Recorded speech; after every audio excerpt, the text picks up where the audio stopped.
The marvellous thing is that I don't have to worry about whether the patient can afford it. Anybody will get any test, any treatment that is necessary.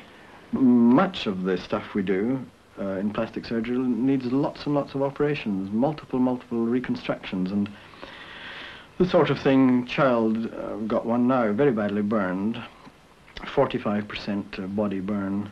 She's already had 3-4 grafting operations, and she's going to need, before she grows up, something like 18 or 19 operations. Well, we wouldn't be able to do this in private practice. She wouldn't be able to afford it because she comes from a poor family. And when the health service started, the great delight to the doctor was that it didn't matter, you didn't have to say, well, can we do this or can't we do this? Can the patient afford it? Mr. Smith skidded off the road early on the morning of January the 1st. His only worry was that he would miss his 10 o'clock appointment in Winchester. He doesn't have to worry about the medical cost of his mistake. He doesn't have to pay a penny for the services of the team that will take care of him until he's on his feet again. In Britain, ambulances, hospital care, nurses, doctors, specialists, all are free. The National Health Service provides a full range of medical support and is available to rich and poor alike. Of course, a service like this isn't cheap. It's the 5th largest item in Britain's national budget. The total amounts to about £50 a year for each man, woman and child. Hello? What happened to you then? Oh, we're over the top. Really me. Each British wage earner pays about 16 pence a week for the health service. The rest of the cost, about 80%, comes from taxes. Most of the available money is spent on hospitals and the expensive specialists and equipment that support them. But the service provides everything from dentists, nurses and medicines, hearing aids and artificial limbs, to that mainstay of the system, the family doctor.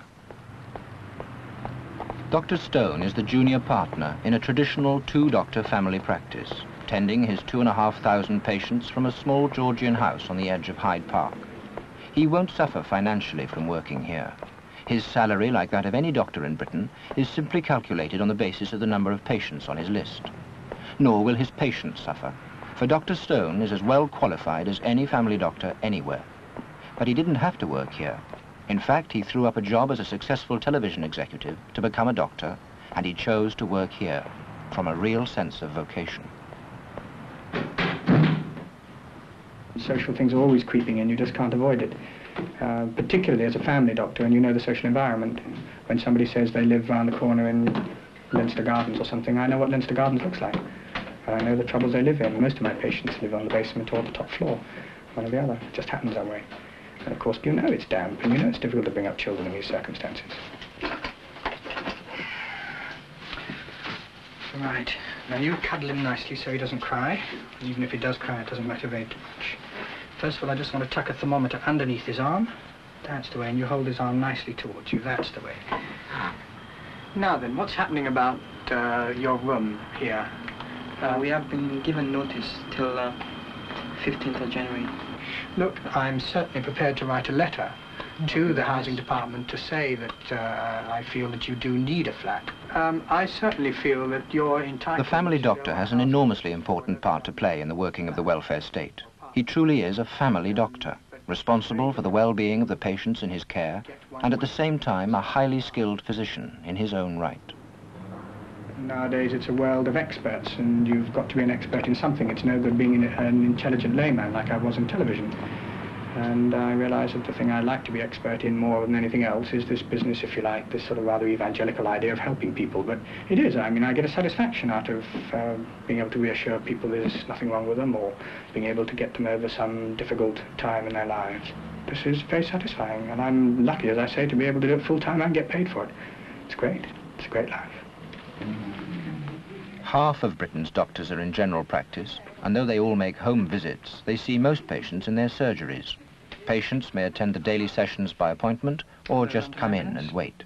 Good. Could you please send an ambulance to 39 Hereford Road, West 2, Mr. Murphy, M-U-R-P-H-Y, to go to St. Mary's Hospital, West 2, Casualty Department, where they're expecting him for admission. Fine. Bye-bye. Any resources I need, if there's a specialist opinion in a hospital, the patient can be referred through to the outpatient department. I can call out a consultant to do a domiciliary visit. I can arrange for nurses to visit people in their homes. I can arrange for people to go as day cases into a hospital to get treatment, physiotherapy, this sort of thing. And I don't have to think all the time, now maybe I ought to just save my patient this cost. Hello? Hello? Hester? Hello? You're not going to smile at me, are you? A little bit worried about it, aren't you? That's right. All right, let's just have a look at her mouth. Can you mouth wide? Can you do that? Get a very reasonable middle-class income, and if you organize things right, you can get good time off. You work hard when you're on, and you get more than reasonable pay. You get very well paid. General practitioners in this country are some of the highest paid doctors. Very gratifying. Winchester lies about 70 miles southwest of London. It's a country town of some 43,000 people, and a total of 19 doctors care for their needs. Down in the centre of town is Friarsgate Medical Centre, a far cry from the small London practice of Dr. Stone. The concept of the health centre is a new development of the welfare state. The comfortable premises are provided by the local government, and here 11 of the town's doctors have come together to look after some 25,000 patients. One of them is Dr. Gibson, one-time chairman of the British Medical Association. Friarsgate Medical Centre, can I help you? Yes, just a moment, please.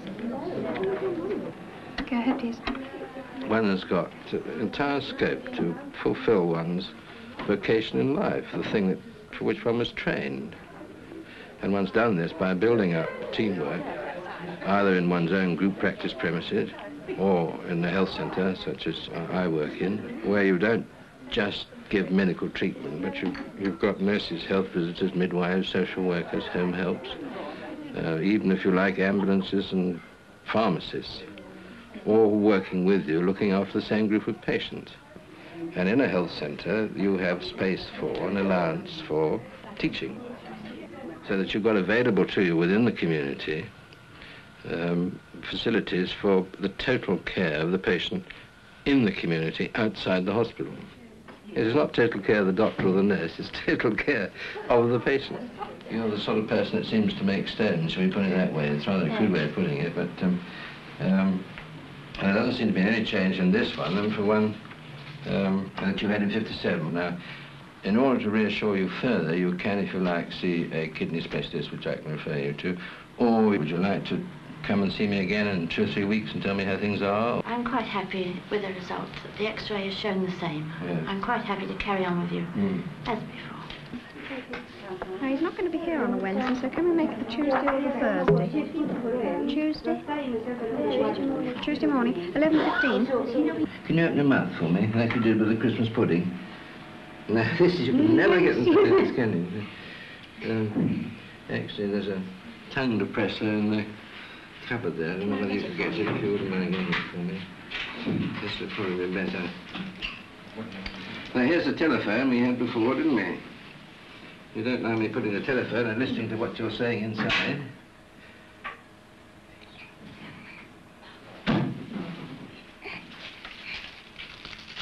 I think we'll do that last, sister, because if she's going to cry, we might as well have her crying at the end, not at the beginning. If she does cry, will you come pick her up quickly, because that usually stops it. No, just let me...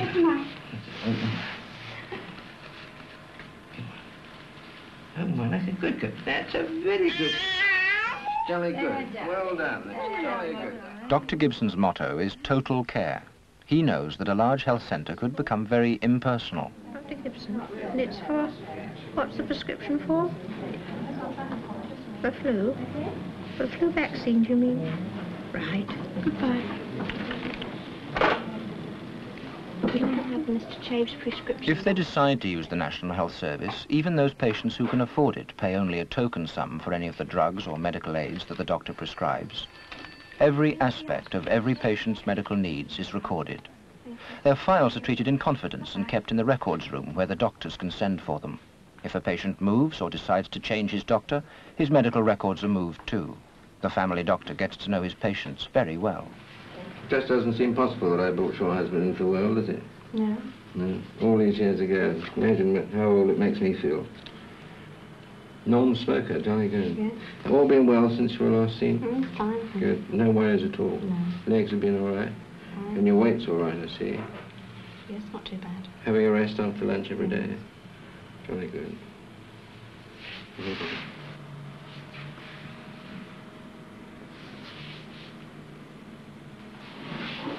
This isn't part of the usual examination, but have a bash and see if you can get it.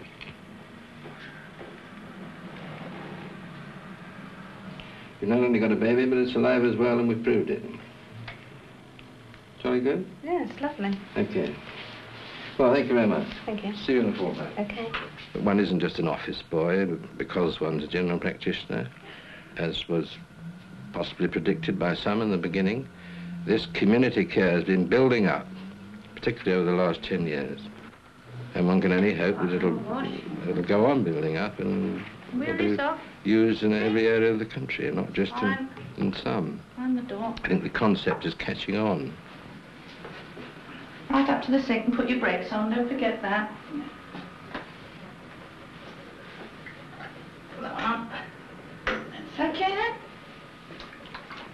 Mrs. Marshman is a widow. She has no private means, and recently her legs had to be amputated. The welfare state has cared for her. Every morning a health visitor comes to help her up. She's been provided with all the equipment she needs to get about her little home, with adapted fittings in the bathroom, kitchen and bedroom. And every other day, an ambulance calls to take Mrs. Marshman to a day hospital. The cost of these services will not be deducted from the old age pension Mrs. Marshman automatically receives from the state.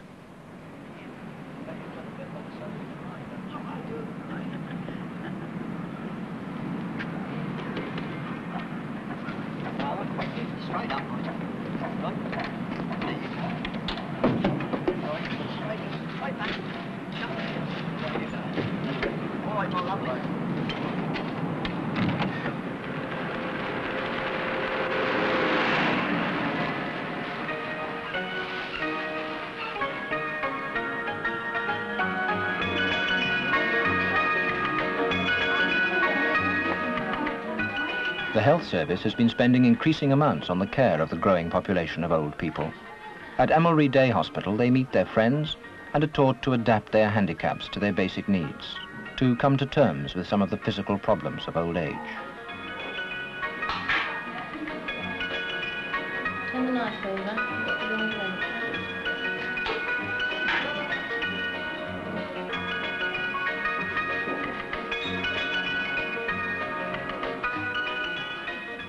Above all, the feeling is that old people should be kept out of permanent institutions as much as possible and be enabled to live with a measure of independence in their own familiar surroundings.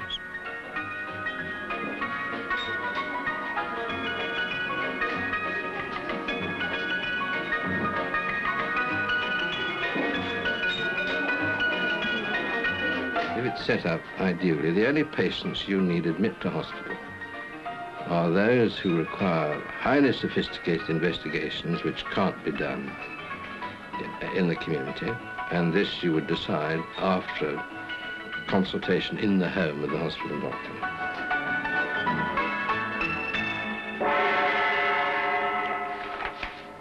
No government has ever interfered with our freedom to choose where we should practice, or with our clinical freedom to treat as we feel we should treat. Now, if you add to that what the health service gives you, which is the ability to have a consultant or hospital doctor coming out into the patient's home to consult with you free of charge to the patient. You have open access to the laboratory and X-ray facilities of the hospital so that you can get any laboratory investigation and X-ray you want done, again, free at the time. We're not really divided by a brick wall into public health, general practice and hospital. But in fact, we are one profession, all working together for the basic benefit and total benefit of the patient. Well, hello, how are you? It's ages since I saw you. I'm sorry I've been so long. We've had this wretched flu business going on. Oh, dear. How'd you enjoy your Christmas? Very well, thank you. Very well. And the pain now. Tell me about the pain, because that's really the most important. Lousy. Is it? Agony. But now I gave you some different tablets. I know, last but they time. don't seem to be done much good.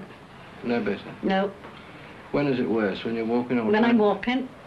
So if I could get a radiologist to come and X-ray your back of your hips, this would that please very you. good, yes. Then we very could good. see where we go from there. Mm. I think this would be the thing. Would he come here, would he? Yeah. Good. You just lie down there. Yes. That's fine. I'm just going around to get a film. Now, pop this underneath your hips. That's right. Lift up. Oh, good. Fine. Like that. Come back onto it. Just going to bring the X-ray machine across you. Like that. Position the tube. I'm just going to put my lead apron on because I work with X-rays all the time. Now, in a minute I'll tell you to take a little breath in and a breath out and then stop breathing and stay quite still. Now, Mrs. Robinson, take a little breath in and a breath out and hold your breath quite still now. Breathe on. That's jolly good. The cathedral town of Salisbury lies across the plain west of Winchester. Here lives Mr. James Lang, consultant plastic surgeon to the Wessex region. Like their doctor colleagues in general practice, consultant specialists can choose to work privately if they wish, and some people criticize the health service for allowing private practice at all, in the belief that it may undermine the efficient working of the welfare state. Mr. Lang enjoys playing a vigorous part in the national scheme. He also heads an ultra-modern hospital unit caring for burned patients, and a 6-man research team examining the phenomena of burns. I reckon I'm very, very lucky indeed. I couldn't get a better system. I have the support of the health service, and I have all the background help, study leave and expenses for overseas trips paid. And I then have the advantage of being in private practice and having a certain amount of free time to myself and being able to do the things I want to do, like riding, and I've got a few acres that I can farm and enjoy this. I get tremendous pleasure out of my job. I get job satisfaction. It's an in word over here just now, but I get it because I've got a tremendous range of work to do. As far as the other extra things we've got is we've got a research department which we couldn't run in private. We've got 6 scientists working on the particular problems of the burn sickness. The regional hospital board who employ me have given me a beautiful new burn centre which was designed by myself and the nursing staff in collaboration with the architects and the engineers of the hospital board. It's a first-class unit with all the most modern facilities, quite excellent. We couldn't have had that without government aid in this country. You may be able to get it in the United States with big foundations like the Shriners have built special units there. But we had them in this country before the Shriners built theirs, only because of government assistance. A spark from the fire caught my nightshade light. Spark from the fire? Why did it do that? What happened? Was Mummy making up the fire? No, she was getting some coal out from the shed. She'd gone to get some coal, had she, from the shed? Yeah. And it sparked, and your nightie caught fire, and what was it made of, do you know? Nylon. It was a nylon nightie, was it? But anyway, it went up in flames. Now, what did you do? I screamed. I'll bet you screamed, and then they took you to hospital, and you came to her, and she had, I think it was 45% body burn, mostly trunk, and also down onto her legs. And when we got her skin graft, this was last March, so that was, what, 10 months ago. And she was covered with skin grafts eventually and went home. But the grafts all contracted, and she came back to us with her chin right down on her chest and her lip pulled right down. And so we made an incision across here, and we put skin grafts in to get her mouth open a bit. And then this hand, the fingers were down, and we grafted those, got them out. And on what day was it? How many days ago? Tuesday. Tuesday, so that's what, 6 days ago. We put some skin grafts on this finger. They were right down like that, weren't they? Show us how they were. They were right like that. And we straightened them out, and we put skin grafts on the front of them, all 4 of them. And so we took the skin from here. That's what that funny old bandage is, isn't it? Yeah. But you're all right now, aren't you? Much better. Thank you. Would you excuse us? Would you excuse us so we see young Gary? How are you? What are you doing there? Yeah. What do you think we can do here? How long has that been there, Gary? 4 weeks. 4 weeks? And how old are you? 4. You're 4. That's been there a bit more than 4 weeks, I think. Well, that's a nice pigmented hairy mole, isn't it? That's a question of getting rid of the bulk of it on his cheek, because this piece will probably hide, and we can do it later. Yes, and we can cover it with a flap. Can you let me have a look at you here for a minute? from a flap from his neck and moving it up and over to cover the whole area. So that'd be quite nice. We'll do that for you tomorrow. This is a criticism of the health service, that there's a very, very long waiting list to get into hospital. There's no waiting list to be seen. The patients are seen very, very quickly as outpatients. And then they're assessed as to whether it's cancer or some other urgent or priority condition, and then they're admitted fairly soon. If, however, it's considered non-urgent, then they go on the waiting list, and they wait their turn. They've maybe 3 years to wait. This is bad. It's just a question of, I suppose, too few doctors. But the health service is open-ended. I mean, you could just go on spending money forever on the health service. Everybody wants some. Oh, of course, and there are the typical faults, if you like, of large organisations. And in fact, it's interesting that the welfare state in this country is one of the biggest employers in the country, and it suffers from the same faults as any really large organisation of bureaucracy, particularly. But compared with all the benefits of the health service, in a way, you can't write these off, but they're so small that one almost wishes one could clear them out of the way, then you would almost have the perfection that we're all trying to get at. Hello, Norman. All well? Yes. Gary, you're nice and sleepy now, but Dr. Tate's going to give you just a little pinprick in the arm, and then you're going to go off to sleep properly. No. But let me hold your hand, okay? That's a good boy. Thank you. It's actually very nicely done. They get used to it. If the parents are sensible and don't make a fuss about it, then there's really not very much difficulty. But obviously he's going to have troubles later on, and so... This little boy comes from a very ordinary, so-called working-class family. They couldn't possibly afford to have any of the surgery done privately. They couldn't possibly afford it. Socialised medicine's been going for a long time in this country. And since the introduction of the health service in 1948, the standard throughout the whole country has been raised. And so this is the thing that's so good about it, that whatever part of United Kingdom you're in, you're fairly certain of getting a very high standard of medical or surgical care. That's one of the great advantages. It's not a question of just sheer chance of being born in a particular area with a particularly good setup. The whole standard throughout the country is good, and getting better all the time. Now, thank you. We'll lift the flap first before we take all that out, so that we see exactly how far it's going to go. Yes, sir. Okay, now could I have a hook, please? This is very much the sort of thing you really do when you're doing a facelift, isn't it? Yeah. In a way. I'll move up higher with that one. Take that.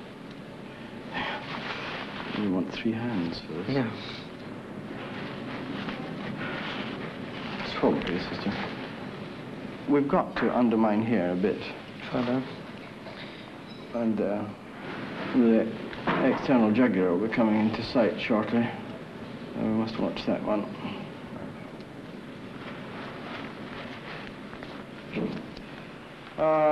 Well, we'll get him back in somewhere between 1 and 3 months to lift the flap again and take it up to there. And then we might get it right up to the forehead, we might. And if so, then he'll need one more operation to possibly tidy up this scar line. If we don't succeed with that, then we'll take a piece of skin from behind his ear and put it up there as a free patch graft. And so 3-4 operations before he's finished. Let's just clean him up then, please.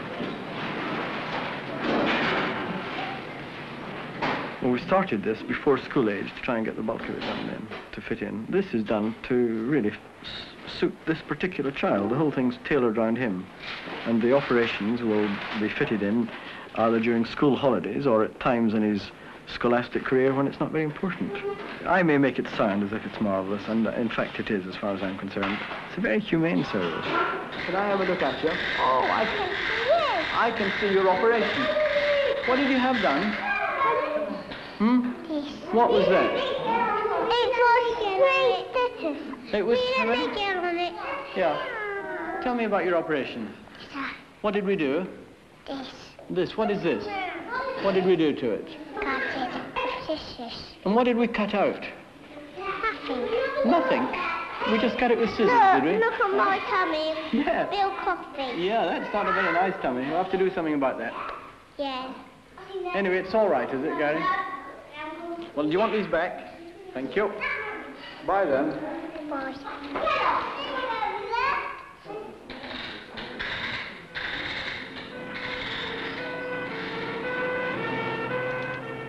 No one has to use the facilities of the National Health Service. Anyone is at liberty to pay if he wishes and to buy private care. But in fact, only about 2% of the population do. Perhaps the 3 doctors in this film have explained why this is so. It's not total care of the doctor or the nurse, it's total care of the patient. The marvellous thing is that I don't have to worry about whether the patient can afford it. Anybody will get any test, any treatment that is necessary. I may make it sound as if it's marvellous, and in fact it is as far as I'm concerned. It's a very humane service.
History is made for Brazil as the President and his wife wait to greet Queen Elizabeth and the Duke of Edinburgh on their arrival at Brasilia.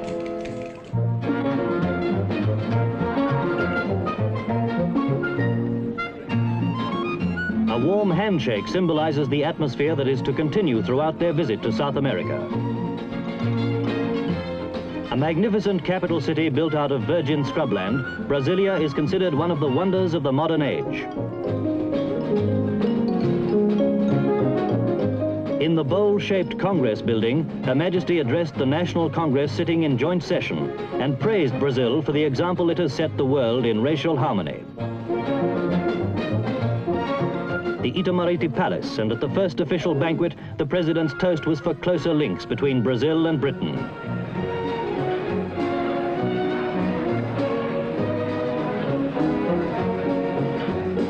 In reply, the Queen said that she firmly believed that the two nations had much to offer each other. Then on to Sao Paulo. Welcoming crowds line the way to the city's tallest building.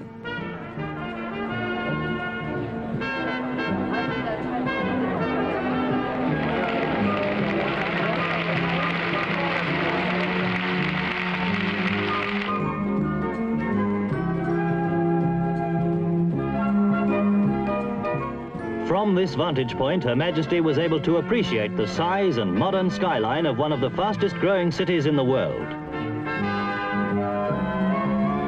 At Rio de Janeiro, a figure of Christ dominates the magnificent view of the city.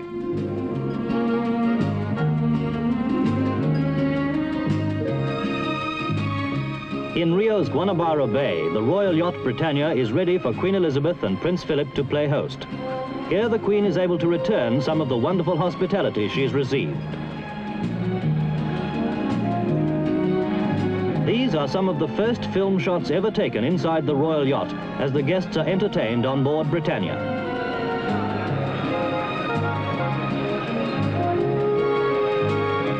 The Queen and Prince Philip pose with President Costa e Silva and his wife for the press of the world. On this royal occasion, the Queen wears the Grand Collar of Cruzeiro, while the President wears the sash of Knight Grand Cross of the Order of the Bath, honors which they had exchanged.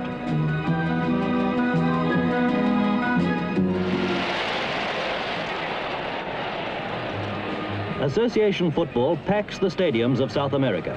The Queen and the Duke of Edinburgh see a match between Rio and Sao Paulo.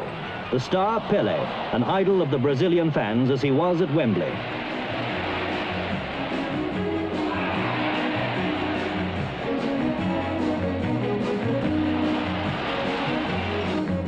Arriving at the British Embassy, where she gave a reception, the Queen was greeted by the British ambassadors Sir John Russell and Lady Russell.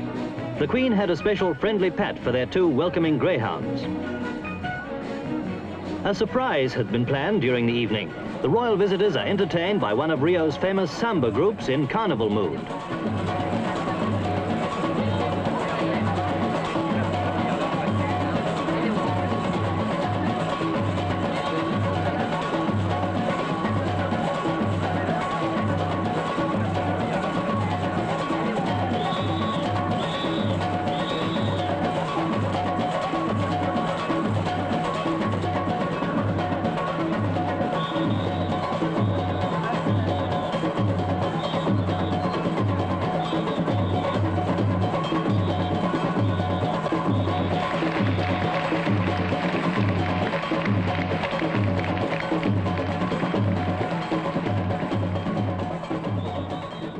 Then a westward flight over the Andes to Chile.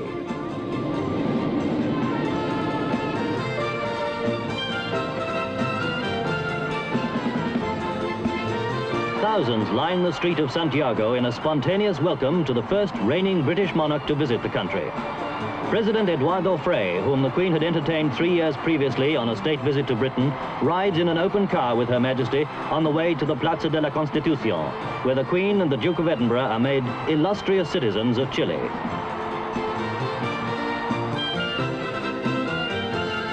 Another brilliant spring day and an official address for the Queen.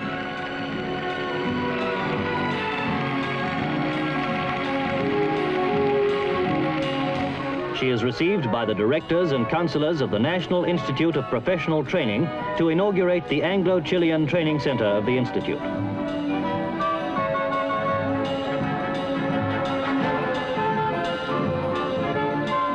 The center specializes in motor vehicle maintenance, machine tooling, foundry work and metallurgy.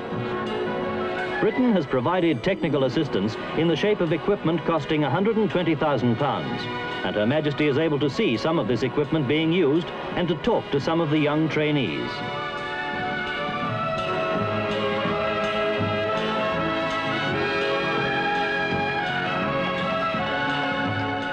Escorted by a mounted guard, their Royal Highnesses drive in an open carriage for the people of Santiago who've taken them to their hearts.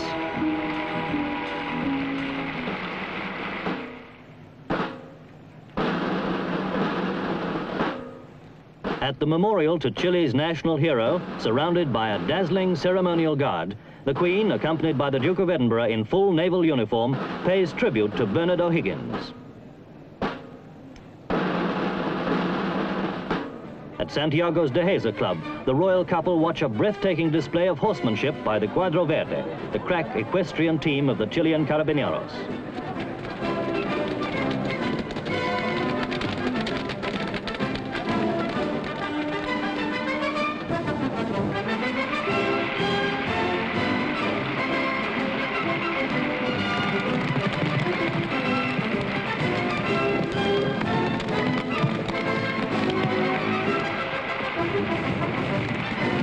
As a climax to the display, the flags of the 2 countries are carried across the arena by pyramids of riders.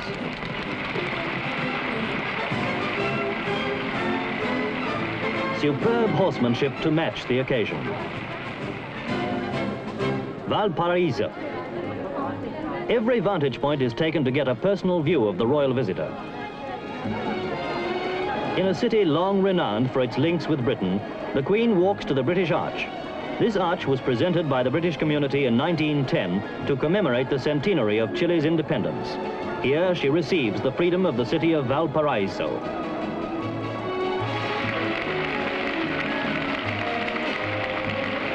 It is here that the enthusiasm of the crowd knows no bounds, breaking onto the route in their determination to get closer to the royal couple. Queen Elizabeth remains calm, appreciating that this is a spontaneous demonstration of friendship and hospitality. The last full day in South America, and the Queen arrives at Santiago's Hípico Club to attend a race meeting. A reminder for her perhaps of Ascot and the British classics, for this club was formed over 100 years ago under Jockey Club rules.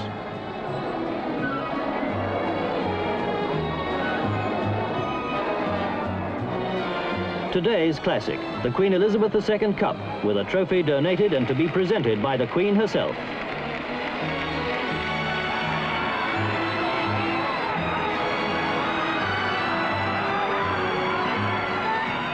For the winning owner, a proud moment.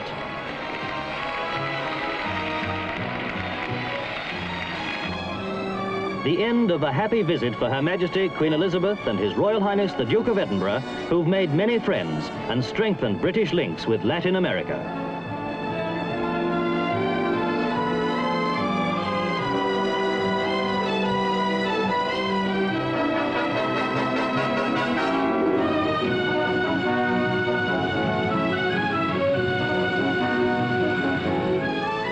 A final view of the shimmering Andes is an appropriate farewell to the royal couple.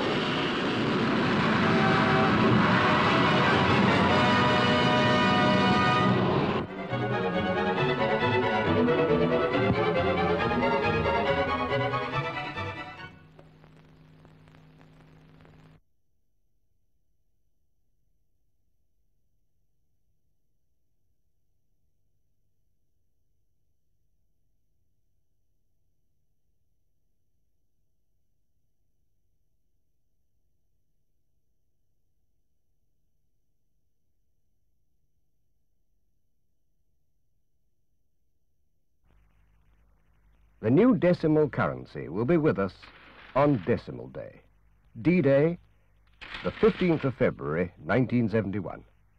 The pound will be divided into 100 new pennies. And we'll do our shopping in pounds and new pence. Here are the new coins, 6 of them. A copper new halfpenny, a copper new penny, a copper 2 new penny piece, a silver 5 new penny piece, a silver 10 new penny piece, and a silver 50 new penny piece designed to be announced later. It'll be a simple system and much easier to do our sums.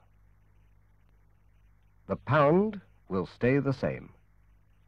The coins which add up to it are changing.